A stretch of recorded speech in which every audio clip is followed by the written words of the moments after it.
Всем привет!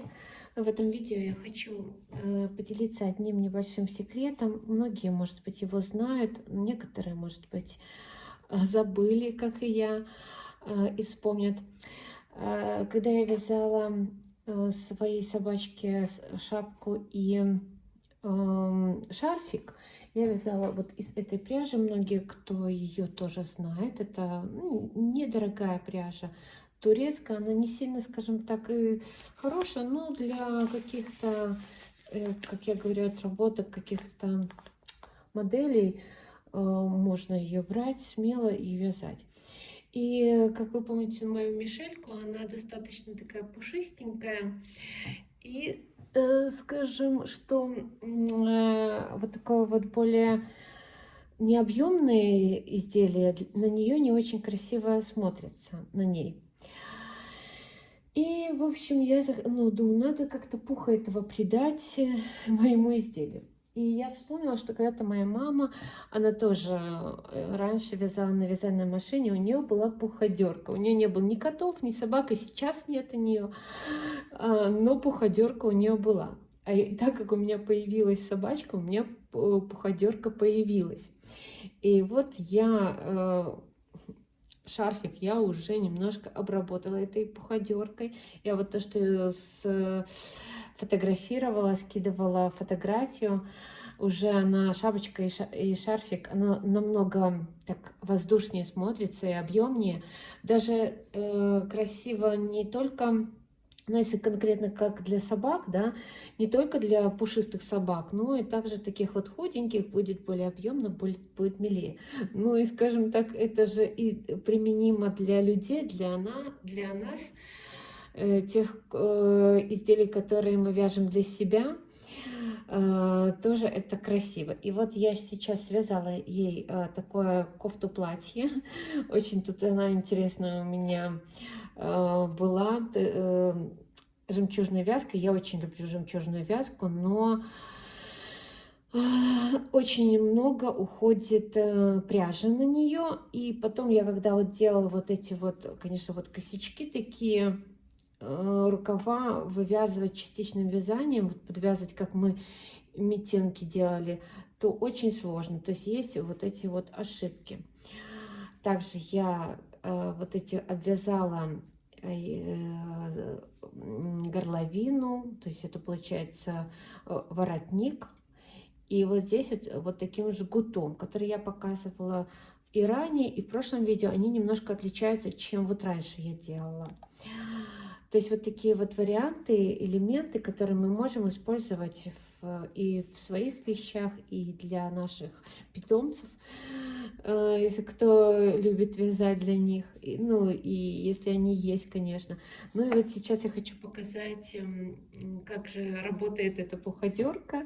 Значит, вот я беру вот этой стороной, она у меня очень хорошая достаточно. Я помню, что у мамы была слишком такая прям острая, а здесь у меня, ну, наконечники есть такие более кругленькие. И я вот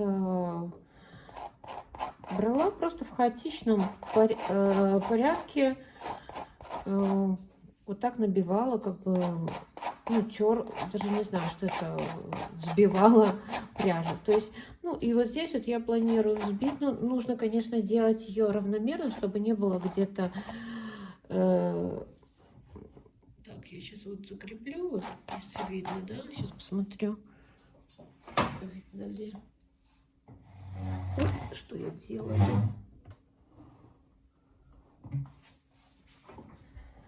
Вот, конечно, вот можно, да, закрепить, но и тоже, чтобы не вытягивать, надо поверхностно вот так вот начесывать эту пряжу,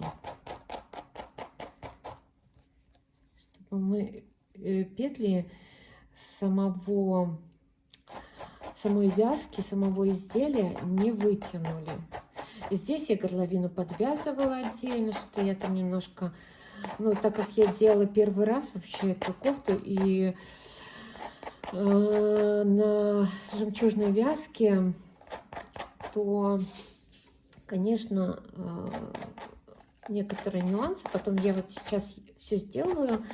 И еще я хочу дополнительно, сейчас сделаю вот это вот небольшое видео и запишу еще одно, тоже интересное по поводу моих находок с Алиэкспресса.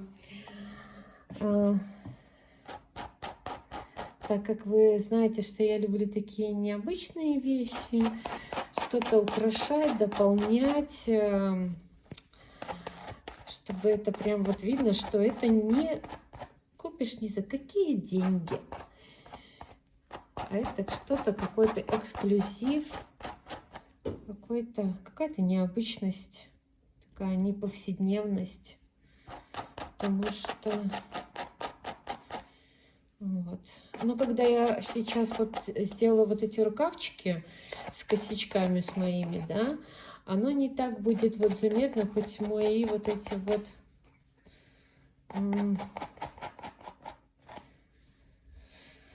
этот рукав более-менее получился, вот этот не очень. Ну, животик можно тут.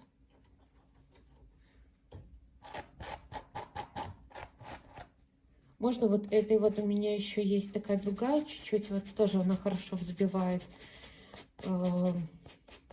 пух. То есть, ну, скажем так, тут можно все отрегулировать в зависимости посильнее или, допустим, достаточно. Главное, чтобы оно было так все более-менее равномерно.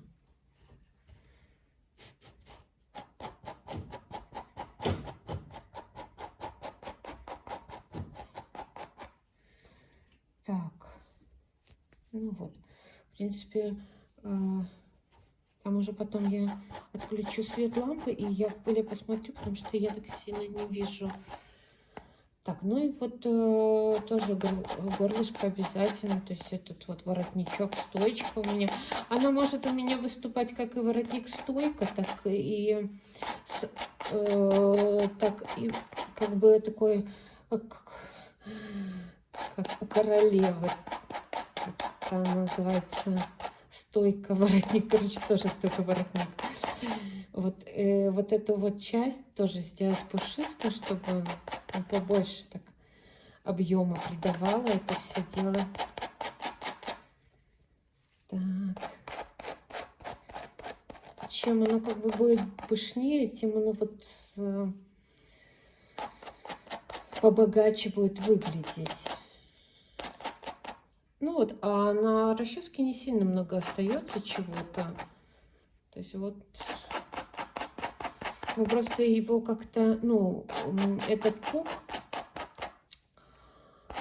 немножко достаем с петель. Так, ну вот, в принципе, сама идея это понятна. Я просто уже доделываю сам мой вот этот вот проект. И приглашаю вас к моему следующему видео. Там тоже мы будем доделывать вот эту кофту.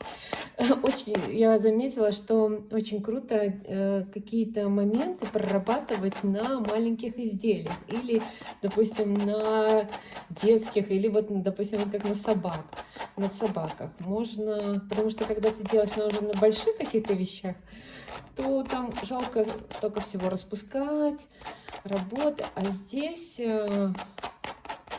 можешь потренироваться. Если есть собачки у вас, котики даже, то вы можете тоже потренироваться, какую-нибудь пряжу взять, и недорогую, и что-то связать красивое на машинке. Сейчас вот эту юбочку тоже чуть-чуть я ее и сделаю. Ну, давайте я уже за кадром буду делать эту юбочку. Конечно, я сделаю фото с Мишелькой.